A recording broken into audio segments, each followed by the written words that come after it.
Hello everybody, I'm Miss Jessica from EVPL McCullough, and we're continuing our Chapter Book Storytime Variety Pack. And the last time that we were together, we spun our wheel and we landed on historical fiction.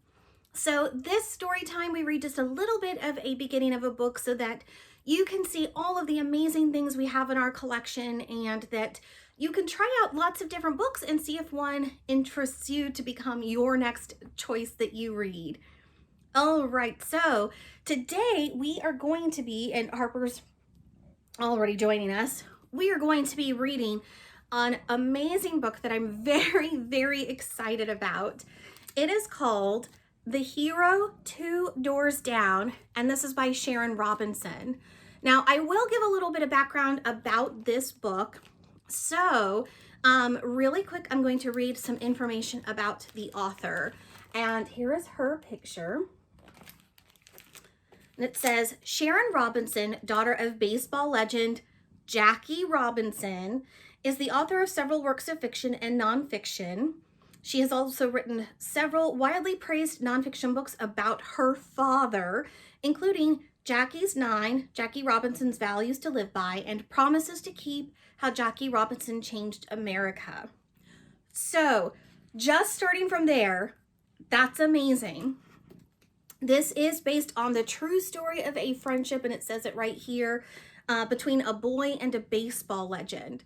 So to give a little bit of background about Jackie Robinson, he was the first African-American baseball player to play in the major leagues. So he is considered someone that helped break the color barrier during segregation. And so I'm going to read a couple of facts about him real quick, and I pulled him up on my computer just because I wanted to make sure that I'm getting this right. So he was born on January 31st, 1919, and passed away on October 24th, 1972.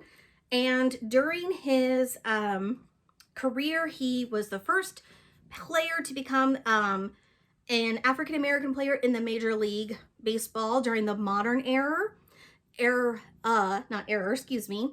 And he played for the Brooklyn Dodgers on April 15th, 1947. That was his first game. So during his career, he won Rookie of the Year. He was an All-Star for 6 consecutive seasons, and he won the Most Valuable Player Award in 1949. And he also played in six, that's amazing, World Series. And they actually won in 1955, so he did win a World Series championship. And his number, number 42, which they do have him wearing number 42 on here, that was actually retired.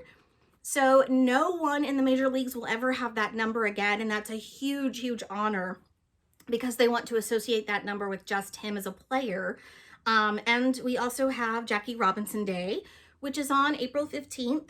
And yeah, every player will wear the number 42 when they did that honor for him back in 2004. So he is still pretty significant in Major League Baseball. We still talk about him to this day because not only was he so significant in breaking the color barrier, he was an excellent player. He was very, very good at what he did. And there's tons and tons of movies and books out there, so if you'd like to read more about him, you can find lots of amazing resources. Now, the reason I liked this book is because it's written by his daughter. That's amazing. And this is based on a true story, so it means that it is based in something that actually happened. She has just fictionalized it a little bit, possibly for some story elements that she may not know the actual details, but she's filled them in with her imagination as to what probably happened. So let's see what it has to say on the inside cover. New hero on the block. Stephen Satlow is an 8-year-old boy living in Brooklyn, New York, which means he only cares about one thing, the Dodgers. Steve and his father spend hours reading the sports pages and listening to games on the radio. Aside from an occasional run-in with his teacher, life is pretty simple for Steve. But then Steve hears a rumor that an African-American family is moving to his all-Jewish neighborhood. It's 1948 and some of his neighbors are against it. Steve knows that this is wrong. His hero, Jackie Robinson, broke the color barrier in baseball just the year before. Then it happens. Steve's new neighbor is none other than Jackie Robinson. Steve is beyond excited about living 2 doors down from the Robinson family. He can't wait to meet Jackie. This is going to be the best baseball season ever. How many kids ever get to become friends with their hero? That would be amazing. I know there's lots of different sports that I enjoy watching, and if I were to even meet the person, that would be amazing. But to actually live really close to them, wow, I can't even imagine. Okay, so we are going to start with this story. And this was written and published in 2016, so it's actually still, I'm going to close my computer real quick so Harper, who is sitting right here, does not step on it. So this is actually a pretty recent book, so I'm very excited to dive in. Okay, prologue, which means that's an introduction that will probably connect back to our story later. December 5th, 1959 turned out to be the worst day of my life. I was 20, a sophomore at Brooklyn College. My dream was to one day become a doctor, so I concentrated on being a good student. But I was also a rebel, and my dad was a prime target. Those boyhood years when my dad and I shared a passion for baseball and the Brooklyn Dodgers were gone. Lately, there was more tension between us than love. That afternoon, the fight was knocked out of me. I came home from a swim meet, tired and hungry. Mom met me at the door looking worried. "Stevie, your father's home," Mom said. "He's not feeling well. I'm calling his doctor. Go to him." If Dad was home in the afternoon, he was really sick. I flew up the stairs. My heart raced as if I was still in the final lap of my last race. When I reached the landing, I was greeted by an eerie silence. It reminded me of a snowstorm that once shut Brooklyn down when I was younger. I peeked into my parents' bedroom. My dad was propped up against several pillows, struggling to breathe. His eyes were closed and his mouth was open. "Dad!" I called out as I rushed to him. I leaned in and shook his shoulders. "Dad?" He sucked in air without speaking. I turned and ran back down the stairs. "Getting an ambulance," I managed as I passed my mother on the steps. Outside, I felt a burst of cold air on my flushed cheeks. I ran as fast as I could. The fire station on Utica Avenue was only 3 blocks away. There was always an ambulance parked in front. I reached the open garage. When I saw it was empty, I burst into tears. A fireman came to my rescue. "What's wrong, son?" he asked. "My dad's in trouble," I gasped between sobs. "We need an ambulance, quick." "Okay, calm down and tell me what happened," the fireman said. "He's having trouble breathing. I think it's his heart," I explained. "Here, write down your name and address," he said, slapping a pad of paper in front of me. "I'll send an ambulance to your house as quickly as possible. Don't panic. You did the right thing for your dad. Now go home and stay there until help arrives." The restaurants I passed on my way home told a story. A kosher deli, a bagel shop, a Chinese takeout, and a Caribbean restaurant stood side by side. On the opposite side of the street, there was pizza and soul food. Over the years, our mostly Jewish neighborhood had become a community more reflective of the diversity in Brooklyn. "Change is inevitable," Dad would say. He had spent most of my childhood managing Markle's shoe store on 5th Avenue and 48th Street in Manhattan. Now, he made custom shoes for everyone. When all people, regardless of race or religion, are welcomed in all parts of New York City from Brooklyn to Manhattan, then we'll defeat discrimination, he'd say at his new shop on 7th Avenue and 28th Street. I raced back to our house, but I was too late. We buried Dad a couple of days later. We sat Shiva, the Jewish tradition of mourning. All of the mirrors in the house were covered up, and we used boxes to sit on instead of our couches and chairs. Family and friends came over to join us, but I ran away from the talk of Dad in the past tense. I was angry and I needed to be alone. I was in no mood to entertain friends. Nothing would bring Dad back. We'd never again press our heads against the transistor radio or watch the news on the black and white television in the living room. We'd never work on a car engine or build and fly model airplanes, so what was the point? I was lying across the bed thinking of Dad when my mom walked in with a cardboard box. I found this in your father's closet, she said, dropping the box on my bed. What is it? I asked as I lifted up on my right elbow. Not sure, Mom replied. It has your name on it. I slipped off the bed and settled on the floor beside the box. I lifted the lid and pulled out an envelope addressed to me. It was in my dad's handwriting. Oh, Mom said, seeing the note. Do you want to be alone? I shrugged. I guess. Mom stood up and slid her fingers through my hair before she left. The letter was dated December 28th, 1957. 2 years ago, sometime after we learned that the Brooklyn Dodgers were moving to Los Angeles. It was a particularly rough time for me and Dad. Steve, sorry for the harsh words last night. I woke up this morning wishing we could end each battle with a hug. But we're both stubborn, and saying I love you no longer comes easily. Instead, I preach and punish when I should be telling you how proud you make me. I complain because your bedroom is a mess. Truth is, my own father died when I was young and unprepared. So, just in case history strikes twice, I'm trying to prepare you to be a man while you're still young enough to learn. When I saw you put aside your boyhood treasures, I collected them in this box, knowing that someday you'd find the joy in their reflected memories. Steve, the past often serves as a guide for the future. This box contains some of those clues. I pray you always know how deeply you were loved. Dad. The note slipped out of my hands and I dropped to the floor. I thought of my dad and I sobbed. I remembered telling him that life wouldn't always give me the answers I wanted. The storm will pass, he'd said.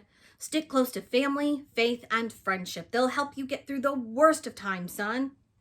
I pushed up on my knees and began to rifle through the box.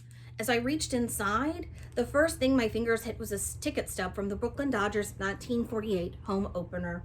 I stared at the faded paper ticket and thought of how excited I'd been that day. I remembered everything. It made me smile for the first time since Dad died. Chapter 1. The year was 1948. At 8 years old, I lived for baseball. The Brooklyn Dodgers was our team. In 6 weeks, the Dodgers would be back at Ebbets Field. Maybe this is the year, I thought as I leapt from the third stair to the landing of our foyer, that Dad will surprise me with opening day tickets. Good morning, son, Dad greeted me when I walked into the kitchen and slid into my chair. Mom leaned over and planted a kiss on my forehead. Good morning. I've got good news, Dad said, beaming from behind the Brooklyn Eagle newspaper. What's that? I asked. Major League Baseball players have reported to spring training, he reported. Yippee, I shouted, where are the Dodgers? They're in the Dominican Republic, and Leo Durocher is back as their manager. Is that good news? Didn't he get fired? I remembered something about the Dodgers getting rid of him the year before, though I wasn't sure. I tried to memorize the name of every player and coach on the team, but it wasn't always easy to keep them straight. Dad chuckled. He's a good manager whose personal life gets in the way of his success. He was suspended for that last season, but he served his time and now he gets to come back. Let's hope he's learned his lesson. Even without that manager, the Dodgers made it all the way to the World Series last season. It was so exciting until they lost the Yankees in the 7th game. The whole neighborhood still talked about it. Now a new season was about to start. Could they make it back to the championship? How come the Dodgers chose the Dominican Republic for spring training, I asked. The weather's good and the cost of living is low. Besides, Branch Rickey figured the Caribbean would be open to a team with a black and white players. But this will be the last year for that. By next year, the Dodgers will have their own training facility in Vero Beach, Florida. Branch Rickey was a name I knew for sure. Mr. Rickey was the general manager of the Dodgers. He had signed Jackie Robinson last year. It was the first time an African-American player had joined a Major League Baseball team. Jackie was a big part of why the Dodgers had won the National League pennant the last season. Dad folded the paper and sat it down next to his plate to continue. According to the Eagle, Mr. Rickey is a smart man and his plan is working, he began. Dodgers fans are showing up in droves to get a good look at Jackie, and in the Dominican Republic, Jackie can stay at a hotel, the same hotel as his white teammates. Progress, son. We're making progress. I poured milk into my bowl with cornflakes and spooned Nestle Quick into my glass of milk. Before diving in, I looked over at my dad. Does progress mean that when the Dodgers come home, Jackie will be able to stay at the same hotel as the other Dodgers, like Pee-wee, Gil, Carl, and Ralph Branca? Branca? Not sure how to pronounce that. Afraid not, Steve, Dad replied. There are still laws in the South that keep blacks and whites separated in all public places. We still have a way to go before the laws are broken down. It's not just the South with their Jim Crow laws. There will be hotels in the North and Midwest that will try to keep Jackie out, but the Dodgers will figure out a way to keep the team together whenever they can. Dad paused a moment, then continued. There's more news that's not so good. Pete Reiser, the Dodgers star outfielder, injured his ankle. After years of serious injuries, they're saying his career is over. Mr. Rickey offered Pete this year off with pay so he could recover, but he refused. Pete should listen to Mr. Rickey, I said. Right, Dad? Maybe, son. Pete's career is on the fence. We'll have to see. Jackie Robinson has some issues, too. I almost knocked over my chocolate milk. Jackie? That's right. Even though he won Rookie of the Year award last season, he showed up at spring training 25 pounds overweight this year. So he's on a diet? He'll lose weight fast. The manager was so mad that he called Jackie an old lady. He'll make him run hard and sweat away pounds so fast, Jackie won't need a diet, Dad chuckled. Poor Jackie, I thought. Daniel, one of my friends, was overweight. Boy, did the kids tease him. I'll never forget the day he ran crying out of school before the last bell. The next day, the principal punished the kids who teased Daniel, but I knew it had hurt his feelings. But what will happen if Jackie doesn't lose the weight? Dad made a mighty grim face. He'll be fired, he replied. Fire Jackie? I thought, could that really happen? After breakfast, I met up with my best friend, Senna, so we could walk the 2 blocks to PS 244, our elementary school. The Dodgers started spring training in the Dominican Republic, I announced as soon as our footsteps were in sync. That's weird, she replied. How come they're not in Florida like the Yankees? Because their training facility in Florida isn't finished yet, I explained. Senna was the only kid I knew from Brooklyn who preferred the New York Yankees over the Dodgers. I'm a little worried about Jackie and Pete Reiser, I added. How come? Cinda asked. Jackie's overweight and Pete's injured, I replied. They sure better get in shape fast if they have any hopes of beating the Yankees. You know what happened in the World Series last year, Senna declared. I shot Senna a look. This year isn't last year. You just wait and see. Hey, let's do something fun after school, she said. Stickball, I offered. Too cold, Senna replied. Can you come over to my house and play Scrabble? Mom will make us egg creams. Please? With Fox's You Bet syrup? Senna nodded. My favorite. I'll check with my mom, I said. My mouth already tasting the mix of chocolate syrup, cream, and soda water. You aren't in trouble again, are you? Senna asked. Not exactly, but Miss Malikin sent home another note. Let me guess, missing homework? You got it, I replied. Luckily, that's all she wrote on the note. Is there more? I got in some trouble last week. What happened? Not much, I said with a chuckle. I sat in the last row in music class. The violin section was on break and I was bored. I could tell Josh was too, so I decided to spice things up. I pulled the cord from the window shade behind Josh and tied it to his pants. When the bell rang, Josh hopped up without realizing he was attached to the cord. His pants ripped open and the whole class saw his underwear. It was hilarious until the window shade began to tear right up the middle. Steven, Senna shouted. Josh turned all red and started screaming at me. I went on. Kids circled all around us laughing while Josh struggled to untie the cord. Does this story have a funny ending or a bad one? Senna asked. It's not over, I replied. The music teacher rushed to the back of the room just as Josh was ready to sock me out.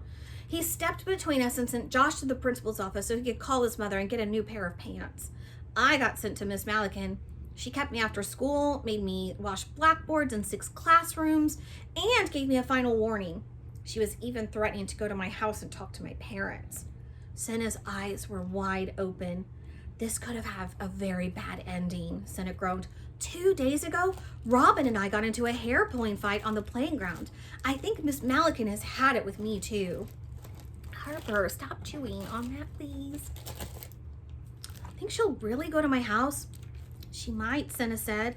Yikes, bad timing, I told her. Because Baseball season, silly. I'm hoping to go to the Dodgers opener, I replied. Then why don't you start doing your homework? Senna asked. I will. And I'll even hand it in on time, I added, as we signed off with a pinky shake and headed to our classrooms. But the very next day, I got caught playing stickball in the hallway on the 3rd floor. My fate was sealed. Terrified, I waited outside my classroom for Senna. I've got to talk to you as soon as she stepped out the door. Geez, Steve, what's the emergency? Follow me, I insisted. We crept away from the rest of the students. I overheard Miss Malikan tell the principal that she was going to make a home visit. Today to your house? Asked Senna. I think so, I replied. Maybe we can talk her out of it. How? I'm not sure, but let's wait outside and see what direction Miss Malikan heads when she comes out of the building, Senna said. Then what? It looks like she's headed toward your house. We stop her. I don't think we can convince her not to visit my house. You could tell Miss Malikan that your mother is homesick and you wouldn't want any company, Senna suggested. That's a lie, I said flatly. Well, think of something. Just follow my lead, Senna said, yanking my shirt by the collar and pulling me with her. Scared, we huddled in the shadows of the school building. When our teacher reached the sidewalk, we sprang into action. Miss Malikan, I shouted. Hey, Miss Malikan, Senna called out. My teacher stopped a few feet away from us. She was a petite woman, not much taller than Senna and me, but I was intimidated as we approached her. I looked over at Senna for strength. I was surprised to see Senna's hand reaching toward Miss Malikan, but I followed her lead. Together, we pushed Miss Malikan, then watched in shock as she toppled over the hedge. The air filled with her screams. I reached over the hedge to help her up, but she was pushed aside by a dozen mothers and grandmothers who'd come to her aid. Women scrambled to help her. I lost track of Senna while being dragged home by a pack of irate women and my red-faced teacher. My punishment was swift and harsh, with a 10-day suspension from school and a long list of restrictions at home. I'd ruined my chances of going to the Dodgers opening day. All right, so we're gonna stop there, and we're leaving off at the end of chapter 1, so it'll pick up with chapter 2 if you'd like to keep going with the story. I like how Stephen is one of those that really wants to do well, but maybe has a tendency to get into some trouble. So even if he wants to be good and really wants to go to the opening day game, sometimes he just can't help himself and gets into trouble. And we haven't even gotten to the part where he actually meets Jackie Robinson. So I want to keep reading this. I know that I am a fan of baseball. I grew up watching baseball. My husband is a huge baseball fan. So I kind of want to see what happens in this, especially since it's based on a true story. That's really interesting to me that, you know, this boy who absolutely loves the Dodgers is able to grow up and meet his hero. So also in the back of this book, there are some pictures of the boy that this is based on. So we have Stephen Satlow, and this is him at 7 in 1949. And then we also have Jackie Robinson, Rachel Robinson, and Jackie Robinson Jr., and this is on the steps of the home that they lived in. We have Rachel Robinson and Sarah Simrot, Steve's mom, who are still friends to this day. So Jackie Robinson's wife and Stephen's mom. So there's a picture of them. And this is Sharon and Steve ride horses at the Satlow Ranch in Ocala, Florida, or I can never remember how to say that city's name, and I am so sorry. I'm probably butchering the pronunciation, but Sharon is the author of this book, and Steve is who the book is based off of. So there is them hanging out. So I love it when there are real life connections, and like I said, this is based on a true story, but fictionalized to probably fill in some gaps that she wasn't there for, but can imagine what happened. Okay, so we're going to spin our wheel to find out what we're going to be reading next time. So I'll see you in just a second. All right, so we just finished reading some of our book, the hero Two Doors Down. And I did forget to mention that you can get this as a print book. You can also get this as an e-audiobook. So if you are interested in listening to this story, continuing with the story, you can get it to where you can download it on your device or listen to it on your computer. So you can enjoy this either way. All right, so we're going to be spinning to see what we get next time. We just had historical fiction, but we also have humor, fantasy, spooky, mystery, realistic fiction, adventure, science fiction, and historical fiction. And if we happen to land on something that we've had recently, I will respin it just because that's the whole point of this, is to introduce us to different things. So we want to mix it up a little bit. Okay. See what we get. Ooh, mystery. We have not had that one for a while. So next time we are together, we will be reading a mystery book, which I always love a good mystery. I'm very into puzzles, and so I always like trying to solve something. So if you go to our website, evpl.org, you can see all of our resources and events that we have available for you.